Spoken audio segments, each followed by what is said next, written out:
Her racist boss fired her for feeding a black homeless man. What happened next left everyone in the diner speechless. The small-town diner bustled with its usual mid-morning crowd. The hum of coffee machines mixed with the chatter of regulars, their plates piled with eggs and bacon. Among the sea of familiar faces sat a man who didn't belong. A homeless black man, slumped in the corner booth. His clothes were tattered, and his hands trembled as he clutched a chipped coffee cup. Emma, a waitress in her late 20s with tired eyes but a warm smile, noticed him immediately. He looked out of place among the polished boots and clean-cut locals, most of whom avoided looking in his direction. She saw the judgment in their eyes, heard the whispers between bites of toast, but Emma didn't care about appearances. She only saw a man who was clearly hungry. Walking over, she placed a fresh pot of coffee on the table. "Can I get you anything else?" she asked softly. The man hesitated, his sunken eyes meeting hers. "I don't have money," he murmured, his voice barely audible. Emma glanced around. The diner's owner, Mr. Wilkes, stood behind the counter, his arms crossed. A stout, gruff man in his 50s, Mr. Wilkes had a reputation for being strict and unyielding. He was watching, but Emma didn't care. "Don't worry about it," she said, her voice kind. "I'll take care of it." The man's face crumbled with gratitude. "Thank you," he whispered, his hands shaking as she placed a plate of pancakes and eggs in front of him.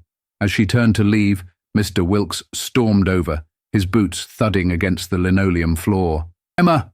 he barked, his voice cutting through the chatter. The diner fell silent, all eyes turning toward them. Emma braced herself, knowing what was coming.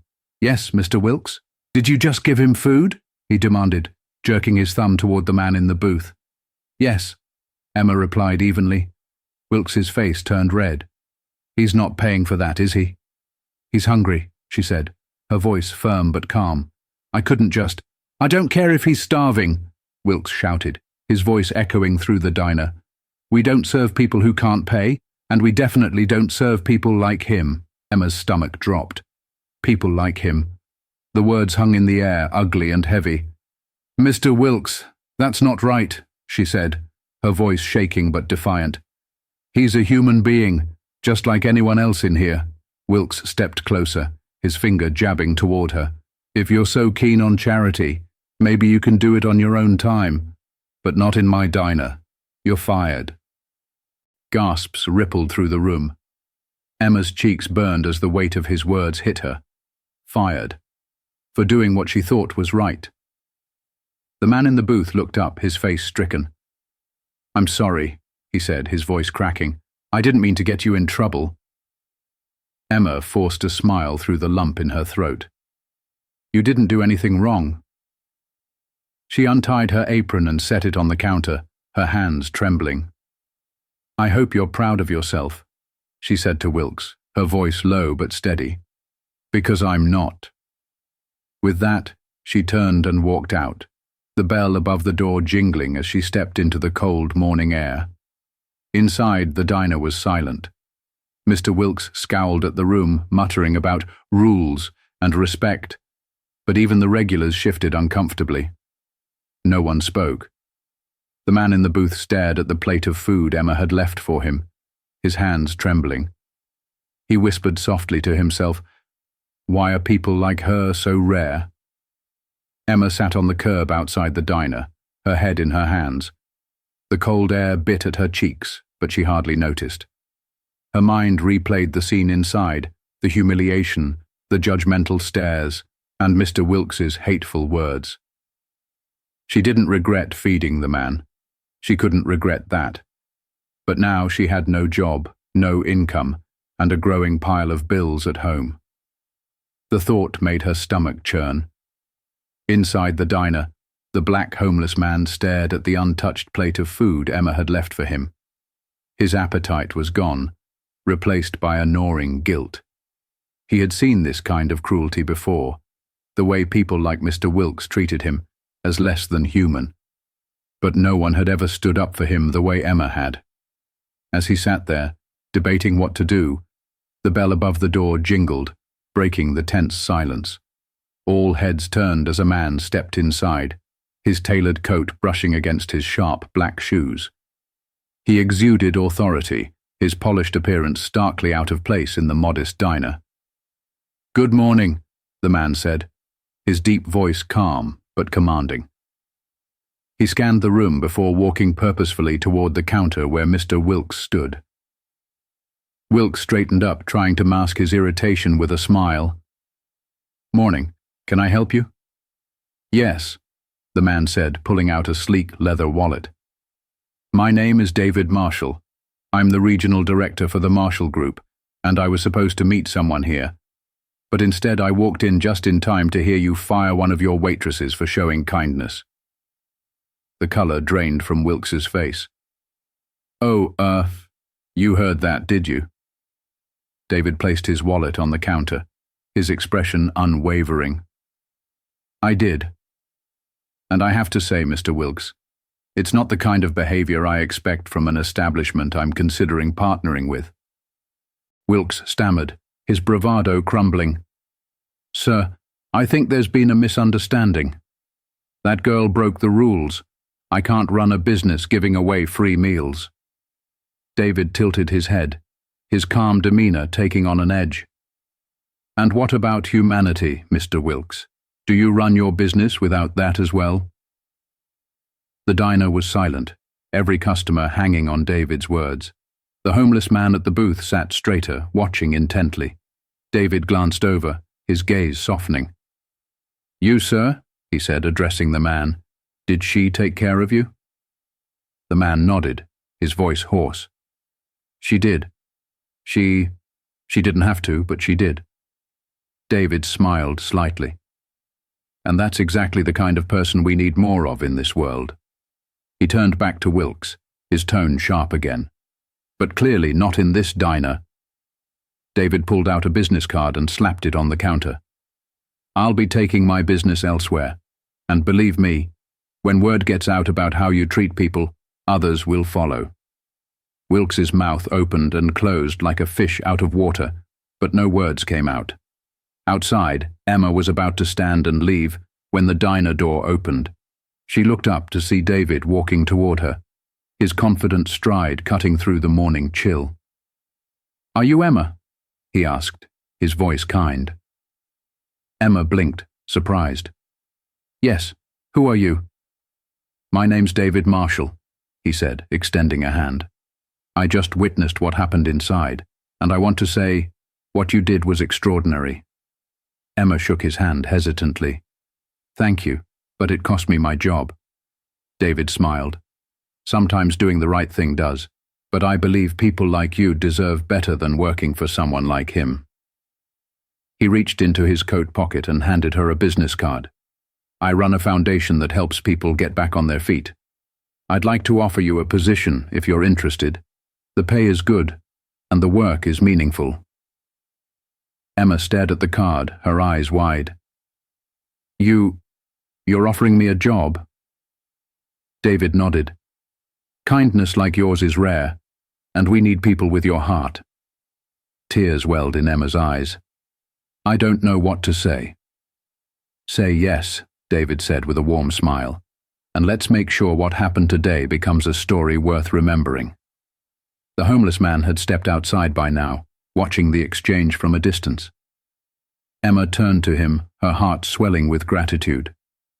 "Thank you," she said softly, "for being here, for being brave."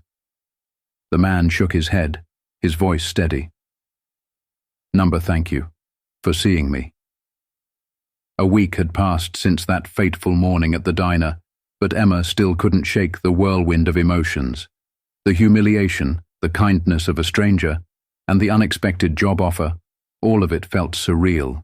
True to his word, David Marshall had followed up the very next day, walking Emma through her new role at his foundation. The Marshall Foundation, as she learned, focused on helping underprivileged communities, providing food, shelter, and employment opportunities to those in need. It was a world away from flipping pancakes and dodging Mr. Wilkes's sharp tongue. On her first day, Emma found herself in a bustling community kitchen, helping prepare meals for dozens of people. She worked alongside volunteers and staff who shared her passion for helping others.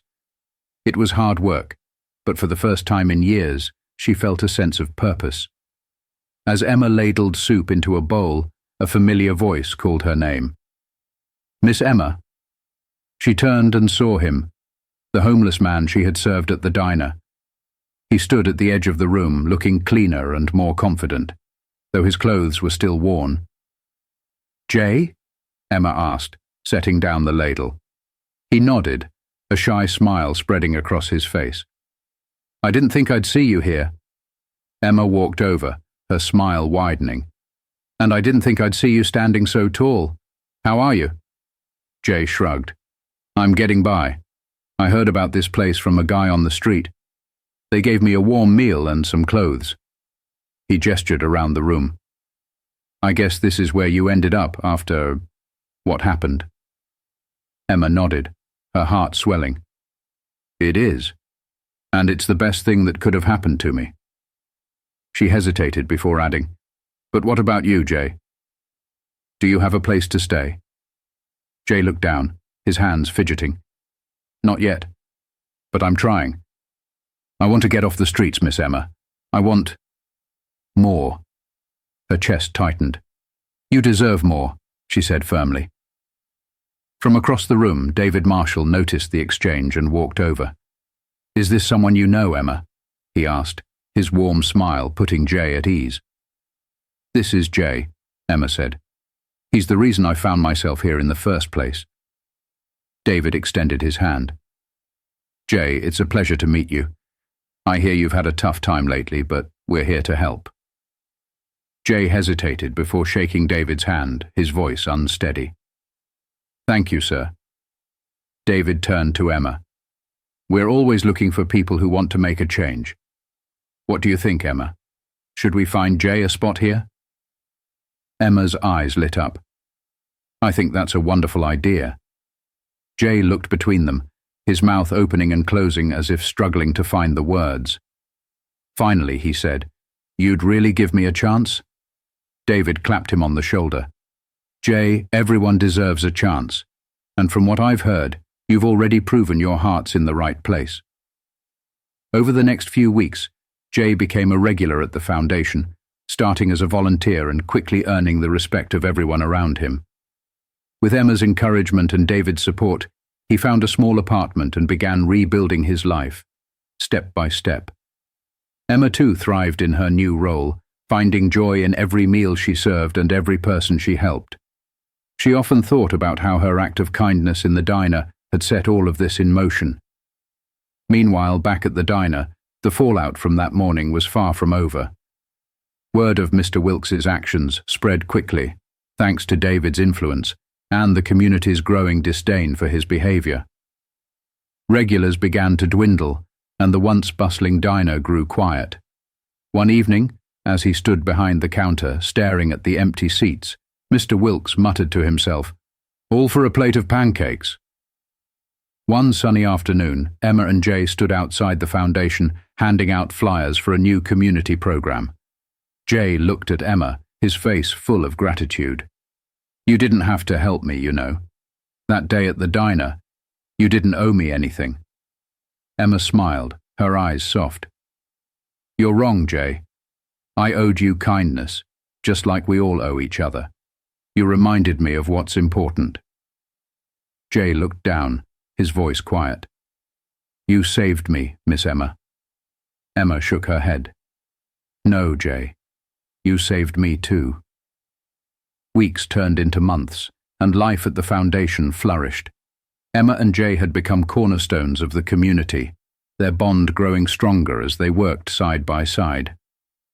Jay, who had once been invisible to the world, now carried himself with a quiet confidence, inspiring others with his story of resilience and redemption.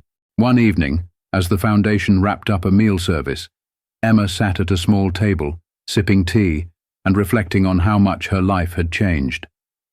David walked over, setting a folder on the table. "You're doing amazing work, Emma," he said with a proud smile. Emma glanced at the folder, curious. "What's this?" David leaned forward, his tone serious but warm. "We've been expanding our outreach program, and we need someone to oversee it. someone who understands what it means to fight for people who don't have anyone else. I can't think of a better person than you." Emma's eyes widened. "You're offering me a leadership role." David nodded. "You've earned it. You turned a moment of hardship into a mission to help others. That's the kind of leader we need." Emma felt a lump in her throat as she looked at the man who had believed in her when she needed it most.